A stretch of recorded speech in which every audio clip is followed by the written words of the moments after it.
Je m'épanouis dans mon activité professionnelle.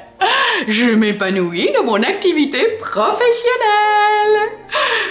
Bon nombre d'entre nous ont été élevés par des parents qui, avec la meilleure intention du monde, nous répétaient que le travail, dans le sens de labeur, est vital et qu'il nous faut gagner notre vie. Gagner notre vie. Quelle drôle d'expression quand on y songe. Mais et le plaisir là-dedans? Plaît-il? Mais le plaisir de recevoir son chèque en fin de mois, bien sûr. Bien sûr. Quelle magnifique perspective pour un jeune adulte que d'imaginer sa vie ainsi.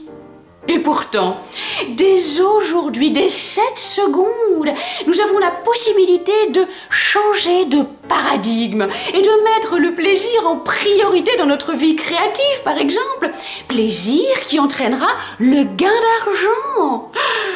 Je sais qu'il s'agit d'un concept qui peut heurter, qui peut bousculer nos croyances, mais je suis intimement convaincue que si nous choisissons la confiance, eh bien, tout se mettra en place de façon juste et parfaite pour nous. Alors hurlez donc cette semaine, je m'épanouis dans mon activité professionnelle. Et osez emprunter ce chemin inconnu, certes, mais riche de découvertes et d'enseignements. Attaque! Ça vous rappelle rien? Jeanne et Serge, le manga? Non? C'est pas de votre génération? Passons. Cette semaine, je vous propose de découvrir ou de redécouvrir le volleyball.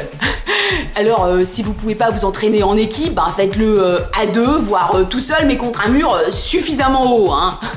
Perso, j'adore ce sport. Mais attention, attention, veillez à bien vous échauffer. Alors, autant les chevilles et les genoux que les poignets. Et les doigts. Vous pouvez faire la vague. L'autre sens. Ouh. Non, parce que on pense souvent à s'échauffer le bas du corps, mais on oublie que les doigts et les mains interviennent énormément dans les passes, bien sûr. Testez pour vous les ongles trop longs, appréciez modérément ce type d'activité. Alors, checkez-les avant de jouer, hein. J'aurais dû. Non, mais en fait, je me suis explosé l'ongle en ouvrant le frigo. C'est bête, ouais. Bon, ça repoussera, hein, mais ça pique.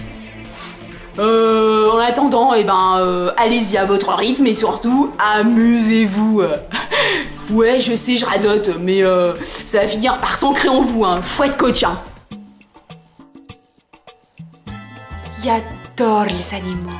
Et vous? Cette semaine, il vous propose de leur rendre un immense hommage en prenant conscience que nos choix, notamment alimentaires, ont un impact direct sur ces animaux que nous aimons tant, sur la façon dont ils sont cultivés. Oui, cultivés, comme des céréales, c'est-à-dire sans humanité. Nous sommes responsables de nos choix, nous sommes responsables des conséquences de nos choix. Je vous défie donc de ne manger ni viande ni poisson pendant 7 jours pleins. Vous verrez, le monde végétal a énormément à vous offrir.